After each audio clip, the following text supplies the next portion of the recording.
My name is Thomas Richter, and I drive. Not just any driving, mind you. I haul.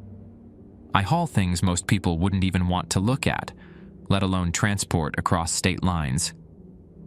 I work for a subcontractor, a shell company really, that provides logistical support for what they vaguely call sensitive materials.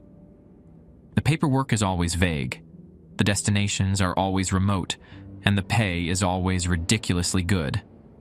My route this week took me from a nondescript warehouse in the industrial outskirts of Gary, Indiana, heading towards a facility nestled deep within the Allegheny National Forest in Pennsylvania.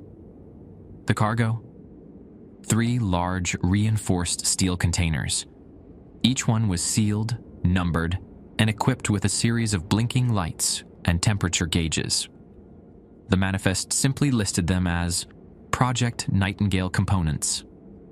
The rules were strict, almost paranoid. No stopping except at designated checkpoints. No opening the cargo bay under any circumstances.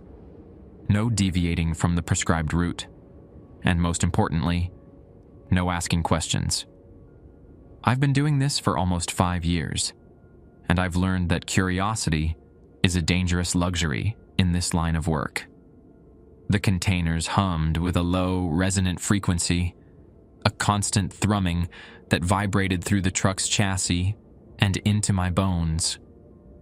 The temperature gauges flickered between 42 and 45 degrees Fahrenheit, the lights blinking in a sequence I couldn't decipher. The silence of the Indiana backroads was broken only by the engine's drone and the rhythmic hum of the cargo. As I crossed the state line into Ohio, a sense of unease settled over me. It wasn't the usual paranoia that came with the job. It was something different, something heavier. The air felt thick, the shadows seemed to deepen, and the hum of the containers grew louder, more insistent. I checked the mirrors, scanned the road ahead, but there was nothing, just the endless ribbon of asphalt, the desolate landscape, and the growing sense that I was carrying something profoundly wrong. The first checkpoint was a deserted gas station just outside Youngstown, Ohio. The instructions were precise. Park behind the station, leave the engine running, and wait inside the diner for further instructions. The diner was a relic of the 50s, a chrome and vinyl time capsule with faded booths and a cracked linoleum floor. The only other occupant was a grizzled old man behind the counter. His eyes narrowed as he watched me enter. "Coffee," I mumbled, taking a seat at the counter. The old man grunted, pouring a cup of what looked like motor oil and sliding it across. I took a sip, grimacing at the bitter taste. "You one of them haulers?" the old man asked, his voice raspy. I nodded, not wanting to engage in conversation. "They come through here all the time," he continued, oblivious to my reticence. "Hauling all sorts of strange things. Never seen nothing like it." I remained silent, sipping my coffee and trying to ignore the old man's rambling. He talked about the strange trucks, the unmarked containers, the men in black suits who always accompanied them. He spoke of whispers and rumors, of government conspiracies and things best left undisturbed. "You ever seen what's inside them containers?" he asked, leaning closer. I shook my head, my grip tightening on the coffee cup. "You don't want to know," he said, his voice dropping to a conspiratorial whisper. "Things ain't natural, things that shouldn't be." I finished my coffee, paid the man, and returned to the truck. The containers were still humming, their lights blinking in the twilight. I climbed into the cab, started the engine, and pulled out onto the highway. The old man's words echoed in my mind, fueling the unease that had been growing since I left Gary. As I drove, I noticed a black SUV following me. It kept a steady distance, its headlights barely visible in my rearview mirror. I tried to shake it off, taking a detour through a small town, but it stayed with me. The SUV was unmarked, its windows tinted, and I couldn't see who was inside. The road wound through the foothills of the Appalachians, the landscape growing increasingly desolate. The sun had set, and the only light came from the truck's headlights and the occasional farmhouse in the distance. The black SUV was still behind me, a silent shadow in the darkness. I reached the second checkpoint, a lonely rest stop on the edge of the Allegheny National Forest. The instructions were the same: park, leave the engine running, and wait. The rest stop was deserted, the only sound the wind whistling through the trees. I sat in the cab, the hum of the containers a constant presence. The black SUV parked a discreet distance away. Something was wrong. The unease had blossomed into full-blown fear. The old man's words, the black SUV, the strange cargo. It all added up to a sense of dread that I couldn't shake off. I considered calling my dispatcher, but I knew it was pointless. They wouldn't tell me anything, and they'd probably just warn me about violating the no questions rule. As I sat there, the lights on the containers began to blink faster, the hum growing louder. The temperature gauges spiked, the needles hitting the red zone. I felt a surge of panic, my heart pounding in my chest. I reached for the radio, but before I could call for help, the black SUV pulled up alongside my truck. The headlights of the SUV, a black Ford Expedition, blinded me momentarily. A tall, slender figure emerged from the driver's side, his movements precise and deliberate. He wore a dark, tailored suit, the fabric reflecting the dim light of the rest stop. His face was hidden in the shadows, cast by the brim of a fedora. He moved with an unnerving grace, a predator stalking its prey. "Open the cargo bay, Mr. Richter," he said, his voice a low, smooth baritone that sent a shiver down my spine. There was no room for argument, no hint of negotiation, just a cold, hard command. My fingers trembled as I reached for the release lever, the metal cool and slick beneath my touch. The hydraulic hiss of the cargo bay doors opening echoed through the desolate rest stop, the sound amplified by the oppressive silence. The 3 steel containers, bathed in the pale glow of the rest stop's security lights, stood like monolithic sentinels, their blinking lights casting an eerie glow. The temperature gauges, which had been spiking wildly, now seemed to fluctuate erratically. The man stepped closer, his eyes scanning the containers with an intensity that made my skin crawl. He pulled a small metallic device from his pocket, its surface gleaming in the dim light. It resembled a remote control, but its purpose was far more sinister. He pressed a button, and the device emitted a series of high-pitched, rhythmic beeps. The containers responded immediately, their lights flashing in a synchronized pattern, the humming sound intensifying. "What are you doing?" I asked, my voice barely a whisper, the words lost in the hum of the containers. He ignored me, his attention fixed on the device and the containers. He pressed another button, and the beeping frequency changed, becoming a low, resonant drone. The lights on the containers dimmed, and the humming sound subsided, replaced by a low, guttural growl that seemed to emanate from the very depths of the steel containers. The temperature gauges began to plummet, the needles swinging wildly towards the freezing point. "What is this place?" I demanded, my voice rising in panic. "What are you doing to those things?" He finally turned to face me, his face still obscured by the shadows. "This is a designated containment area, Mr. Richter," he said, his voice devoid of emotion. "We are conducting essential maintenance." "Maintenance?" I scoffed. They were going crazy. The temperature was off the charts. "An anomaly," he stated simply. "A temporary fluctuation. Now, they are stabilized." "Stabilized?" I repeated, my voice laced with disbelief. "What are they? What's inside?" He paused, his eyes piercing the darkness between us. "That, Mr. Richter, is beyond your clearance." He turned back to the containers, pressing another button on the device. The growling sound ceased, replaced by an unsettling silence. The temperature gauges stabilized, the needles hovering just above freezing. The lights on the containers pulsed with a slow, rhythmic beat. "You have violated protocol, Mr. Richter," he said, his voice cold and hard. "You have asked questions that should not be asked." He pocketed the device and turned to leave, his movements as fluid and silent as a wraith. He paused by the door of the SUV, glancing back at me. "Consider this a final warning," he said, his voice barely audible above the wind whistling through the trees. "Continue on your route, and do not deviate, do not stop, and most importantly, Mr. Richter, do not ask any more questions." He slid into the SUV, the engine roaring to life. The vehicle pulled away, its headlights cutting through the darkness, disappearing into the winding road that led deeper into the Allegheny National Forest.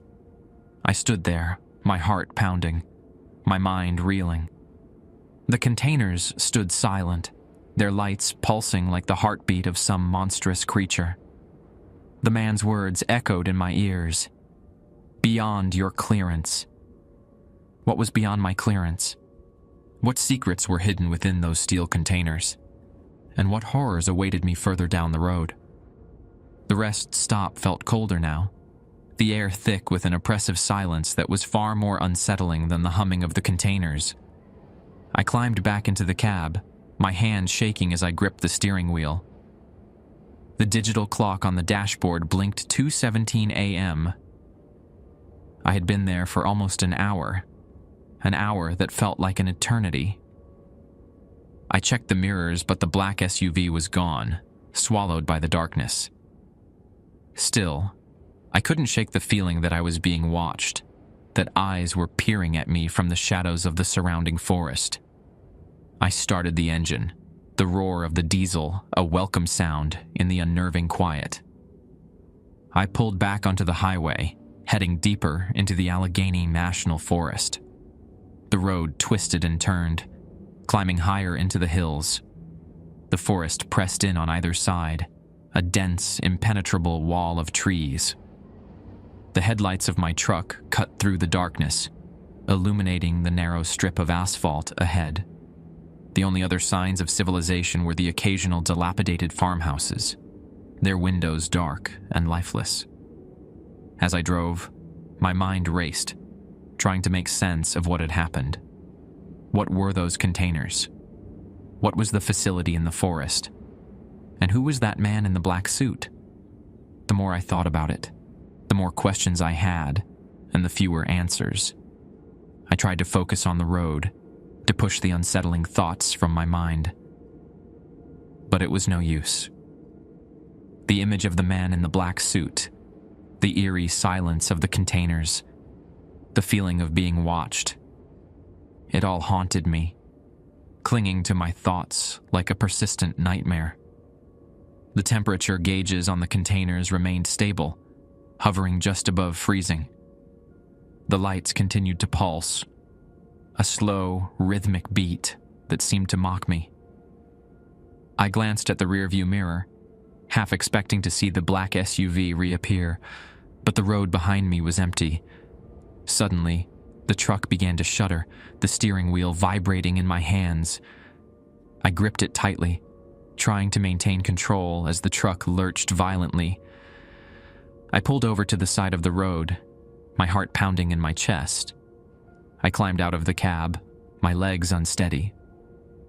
I walked around the truck, inspecting the tires, but they seemed fine. I checked under the hood, but everything looked normal. The engine was running smoothly, but the shuddering persisted. A low, ominous rumble that seemed to emanate from the cargo bay. I hesitated, my hand hovering over the release lever. The man in the black suit's warning echoed in my mind. Do not open the cargo bay under any circumstances. But I couldn't ignore the shuddering, the feeling that something was terribly wrong with the cargo. I took a deep breath and pulled the lever, The doors hissed open, revealing the 3 steel containers. The lights were still pulsing, but now they seemed to flicker, as if struggling to maintain their rhythm. The temperature gauges were fluctuating again, the needles dancing wildly. As I stared at the containers, a low guttural growl emanated from within. It was the same sound I had heard at the rest stop, but now it was louder, more menacing. The containers began to shake violently, the steel groaning under the strain.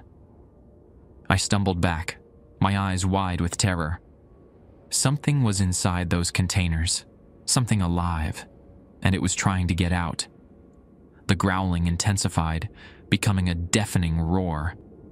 The containers shook violently, the lights flashing erratically. Suddenly, one of the containers exploded, the steel rupturing with a deafening crash. A cloud of vapor billowed out, filling the cargo bay. I shielded my eyes, my ears ringing from the explosion. As the vapor cleared, I saw it, a monstrous shape, writhing and thrashing inside the ruined container. It was huge, its form shifting and indistinct, its skin glistening in the dim light. It let out a deafening shriek, a sound that pierced my very soul. I turned and ran, my legs pumping, my heart pounding.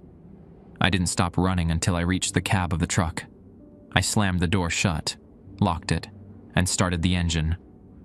I threw the truck into gear and sped away, leaving the monstrous shape and the ruined container behind. I drove blindly, my mind numb with terror. I didn't know where I was going. I just knew I had to get away, as far away as possible from the horrors I had just witnessed.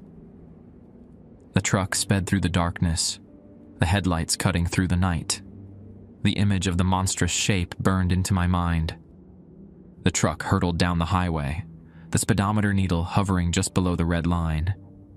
I gripped the steering wheel, my knuckles white, my eyes fixed on the road ahead.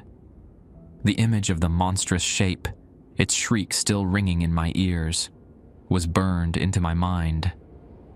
I glanced in the rearview mirror, half expecting to see it chasing me, but the road behind was empty. I didn't know where I was going. I just knew I had to get away, as far away as possible from the horrors I had witnessed. The forest gave way to rolling hills, then to open farmland. The sky began to lighten, the first rays of dawn painting the horizon with streaks of orange and pink. As the sun rose, my panic began to subside, replaced by a cold, gnawing fear. What had I done? I had violated the rules, opened the cargo bay, and unleashed something terrible. I was sure the man in the black suit would be looking for me, and I had no doubt he would find me.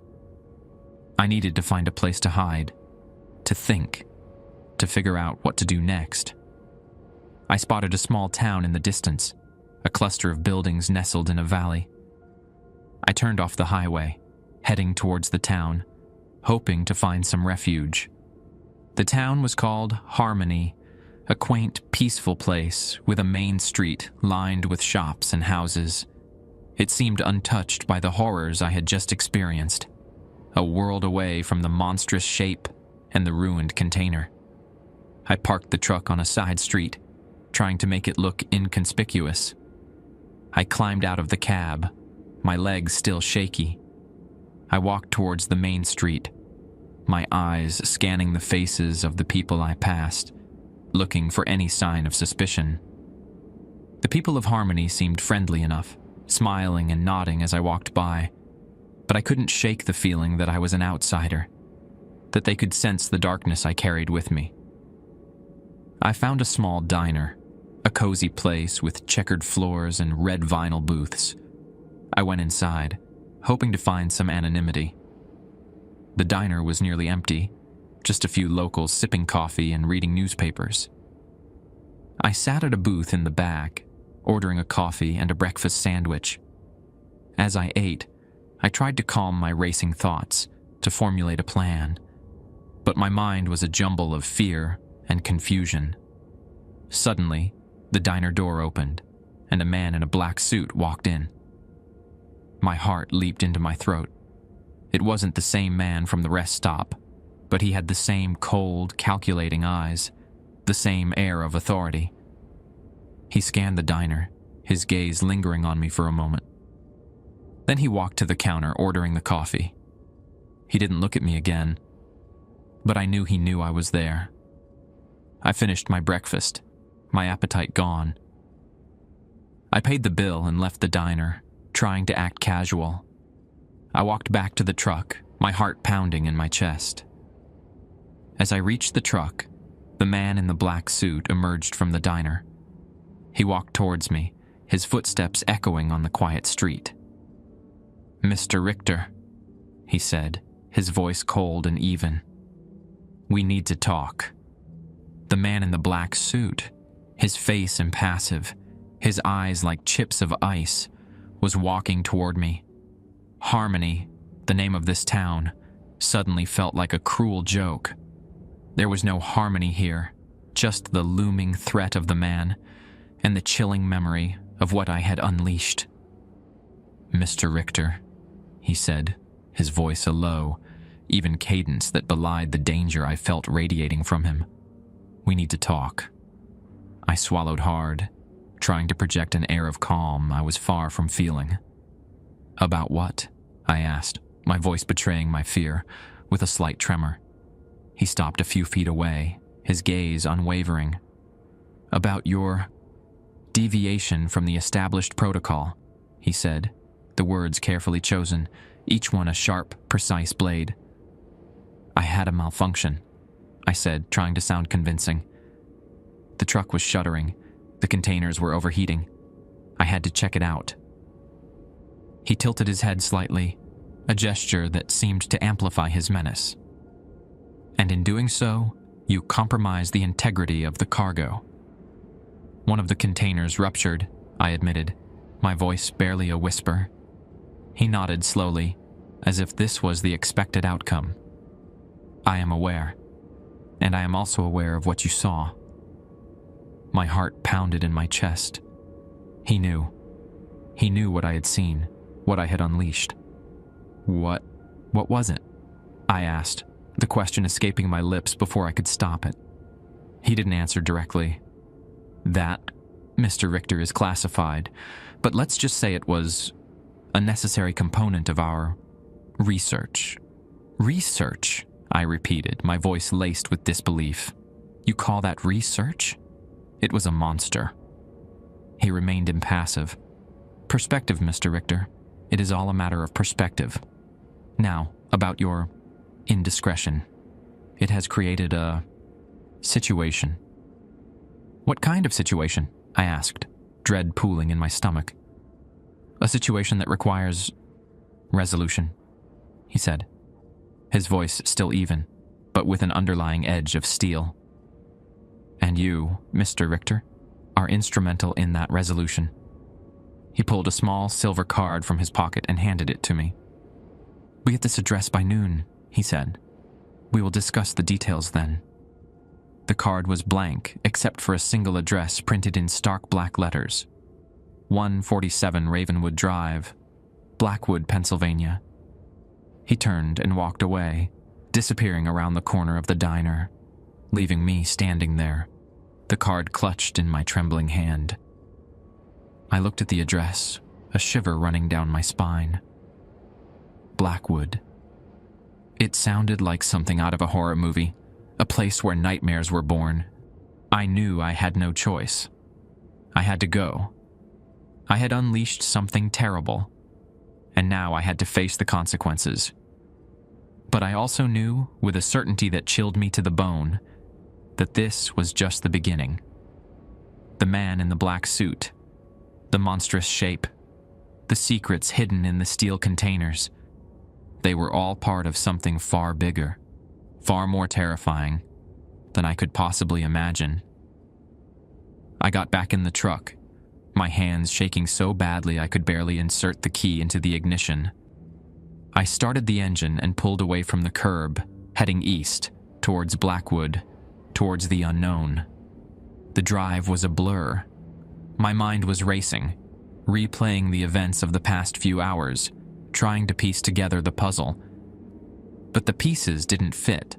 The picture remained fragmented and terrifying. As I drove, I noticed something strange in the sky. A flock of black birds, crows or ravens, was circling overhead, their cries echoing through the air. They seemed to be following me, their dark shapes silhouetted against the morning sky. I tried to ignore them, but they persisted, their presence growing more and more ominous. They were like a dark omen, a harbinger of the horrors that awaited me in Blackwood. The address led me to a secluded mansion, its dark stone walls and imposing gate radiating an aura of cold menace. The flock of birds had followed me, circling above the mansion, like vultures awaiting a feast. I knew, with a certainty that chilled me to the bone, that I was walking into a trap. But I had no choice. I had to face whatever awaited me inside. The wrought iron gates of the Blackwood mansion loomed before me, their intricate design a mockery of the dread twisting in my gut. I pulled the truck up to the gate, the engine sputtering to a stop as if the vehicle itself sensed the malevolence emanating from the place. The gates swung open with a groan, as if inviting me into the jaws of some unseen beast. I drove slowly up the long, winding driveway, the gravel crunching beneath the tires. The mansion grew larger with each passing moment, its dark windows like vacant eyes staring down at me. The flock of birds, their numbers seemingly doubled, continued to circle overhead, their raucous cries a chilling soundtrack to my arrival. I parked the truck in front of the imposing oak doors and stepped out, the air thick with an oppressive silence that was broken only by the rustling of leaves and the calling of the birds. I walked towards the doors, my footsteps echoing across the stone facade. Before I could reach for the knocker, the doors swung open, revealing a dimly lit foyer. A tall, slender figure stood in the shadows, his face obscured by the gloom. "Mr. Richter," he said, his voice a familiar baritone. "Welcome." It was the man from the rest stop, the man with the silver device. He stepped aside, gesturing for me to enter. I hesitated, my instincts screaming at me to turn and run, but I knew there was no escape. I stepped into the foyer, the doors closing behind me with a heavy thud. The air inside was cold and stale, with a faint metallic scent that made my stomach churn. The man led me down a long, dimly lit hallway, the walls lined with portraits of stern-faced individuals who seemed to follow me with their eyes. We reached a heavy oak door at the end of the hallway. The man opened it, revealing a large, opulent study. A fire crackled in the hearth, casting flickering shadows across the book-lined walls. A man sat behind a massive mahogany desk, his back to me. "Mr. Richter," he said, his voice a deep, resonant bass. "Please have a seat." I sat in a leather armchair facing the desk, my heart pounding in my chest. The man swiveled in his chair, revealing a face that was both familiar and unsettling. He was older than the man from the rest stop, his hair silvered at the temples, but his eyes held the same cold, calculating glint. "I am Dr. Alistair Crane," he said, his voice smooth and cultured, "and I believe you have something that belongs to me." I don't understand," I stammered. "The container, Mr. Richter," he said, his voice hardening. "The one that ruptured. It contained a valuable specimen, and I want it back." "But it's gone," I said. "It escaped." Dr. Crane leaned forward, his eyes boring into mine. "I assure you, Mr. Richter, it cannot have gone far. It is bound to this area. And you, Mr. Richter, are going to help me find it." "Me?" I said, my voice rising in panic. "But I don't know how." "You will learn," Dr. Crane said, a chilling smile spreading across his lips. "You will learn very quickly." He stood up, walked to a bookshelf, and pulled out a thick, leather-bound volume. He handed it to me. This will tell you everything you need to know, he said. Read it carefully, Mr. Richter. Your life depends on it. The book was titled The Malleus Maleficarum, and its pages were filled with strange symbols and arcane rituals. I opened it, my eyes scanning the text, a sense of dread washing over me. What is this? I asked, my voice trembling. A guide, Mr. Richter, Dr. Crane said, his smile widening. A guide to hunting, the unnatural. He leaned closer, his voice dropping to a conspiratorial whisper. The creature you unleashed is not of this world, Mr. Richter. It is something ancient, something evil. And you, Mr. Richter, are going to help me send it back to the hell from which it came. The Malleus Maleficarum. The very title sent shivers down my spine. The book felt heavy in my hands, the leather worn smooth with age, the pages brittle and yellowed. I flipped through it, the strange symbols and arcane text swimming before my eyes. It was a witch hunter's manual, a relic from a darker time, a time when fear and superstition ruled the world. Dr. Crane watched me, his eyes gleaming with a strange intensity. It is an ancient text, Mr. Richter, he said, his voice a low, hypnotic drone. A compendium of knowledge about the unnatural. It will teach you how to identify, track, and ultimately destroy the creature you unleashed. Destroy? I echoed, the word catching in my throat. The image of the creature, its monstrous form, its deafening shriek, flashed through my mind. Could something like that truly be destroyed? It will not be easy, Mr. Richter, Dr. Crane continued, his voice taking on a pedagogical tone. The creature is powerful, cunning, and elusive, but with the knowledge contained within this book, and with my guidance, you will succeed. He gestured towards a table in the corner of the study. There are supplies you will need, he said. Weapons, tools, protective charms. Familiarize yourself with them. We begin our hunt at nightfall. I approached the table, my legs feeling heavy and leaden. Laid out on the polished surface was an array of items that seemed more suited to a medieval torture chamber than a modern-day hunt. There were silver daggers, vials filled with strange liquids, intricately carved wooden symbols, and a heavy, iron-wrought net. My stomach churned as I picked up one of the daggers, its blade cold and sharp against my skin. What have I gotten myself into? This wasn't the life I had envisioned for myself. I was a truck driver for God's sake, not a monster hunter. Dr. Crane seemed to sense my apprehension. Do not be afraid, Mr. Richter, he said, his voice soothing, almost paternal. You are not alone in this. I will be with you every step of the way, and together we will rid the world of this abomination. His words offered little comfort. I felt like a pawn in a game I didn't understand, a game with stakes far higher than I could comprehend. The hours that followed were a blur of preparation and instruction. Dr. Crane drilled me on the contents of the Malleus Maleficarum, explaining the creature's weaknesses, its vulnerabilities, its patterns of behavior.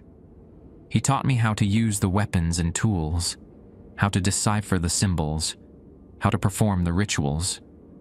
As the sun began to set, a sense of dread settled over me. The hunt was about to begin, and I felt woefully unprepared. I was armed with ancient knowledge, medieval weapons, and a desperate hope that I would survive the night. Dr. Crane led me out of the mansion and into the surrounding woods. The flock of birds, their numbers now legion, followed us, their cries echoing through the trees. The forest seemed to press in on us, the shadows deepening, the air growing thick with an oppressive silence. The creature is drawn to places of darkness and despair, Dr. Crane explained, his voice barely a whisper. It feeds on fear and suffering. We must be vigilant, Mr. Richter. It could be anywhere. We walked for what seemed like hours, the forest growing darker, the silence more profound. The only sounds were the crunching of leaves beneath our feet and the occasional rustle in the undergrowth. Suddenly, Dr. Crane stopped, his hand raised. "There," he whispered, pointing towards a clearing ahead. I followed his gaze, my heart pounding in my chest. In the center of the clearing stood a dilapidated cabin, its windows dark and lifeless. "That is where it is hiding," Dr. Crane said, his voice grim. "Be prepared, Mr. Richter. This is where the true test begins." He handed me a silver dagger and a vial filled with a viscous silver liquid. "This will protect you," he said. "Use them wisely." I gripped the dagger and the vial, my knuckles white. I took a deep breath, steeling myself for the confrontation. I knew that what awaited me in that cabin was something beyond my comprehension, something that would challenge my sanity and test my courage. But I had no choice. I had unleashed this creature, and now I had to face it. The cabin door creaked open, revealing a scene of utter devastation. The interior was a shambles, furniture overturned, walls clawed and gouged. The air was thick with the stench of decay and a lingering sense of malevolence. Dr. Crane and I cautiously entered, our weapons drawn. The creature was gone, but its presence lingered, a palpable sense of dread that hung heavy in the air. We searched the cabin, finding nothing but signs of the creature's passage. Shredded clothing, pools of viscous fluid, and strange, unidentifiable markings on the walls. "It's gone," I said, my voice barely a whisper. Dr. Crane nodded grimly. "It has fled, but it will return. These creatures are drawn to places of darkness and despair. It will seek out new victims, new sources of fear." "What do we do?" I asked, my voice trembling. "We continue the hunt, Mr. Richter," Dr. Crane said, his eyes gleaming with a renewed intensity. "We will track it, we will find it, and we will destroy it. It is our duty, our responsibility." We left the cabin, the flock of birds still circling overhead, their cries a constant reminder of the evil that lurked in the shadows. We returned to the mansion, exhausted and shaken, but determined to continue our quest. The following days were a blur of research, preparation, and relentless hunting. We followed the creature's trail, tracking it through the forests and hills of Pennsylvania. We consulted ancient texts, performed arcane rituals, and battled creatures of darkness that seemed to emerge from the very depths of hell. Slowly, we began to learn more about the creature, its weaknesses, its vulnerabilities.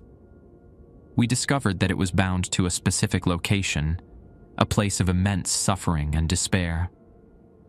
We learned that it could be harmed by silver, by certain herbs, and by the power of faith. Finally, after weeks of relentless pursuit, we cornered the creature in an abandoned church, a place steeped in darkness and despair. The battle was fierce, a terrifying clash between the forces of good and evil. But in the end, with the knowledge gained from the Malleus Maleficarum and the courage born of desperation, we prevailed. The creature was vanquished, its monstrous form dissolving into dust, its shriek silenced forever. We had won, but the victory felt hollow. We had faced the darkness, and we had survived, but we had also been forever changed. I returned to my life, but I was no longer the same man. I carried the memory of the creature, the knowledge of the darkness that lurked in the shadows, and the burden of the responsibility to protect the world from the horrors that lay beyond human comprehension. I still drive, I still haul, but now I know that I am carrying more than just cargo. I am carrying a secret, a burden, and a responsibility that will stay with me for the rest of my days.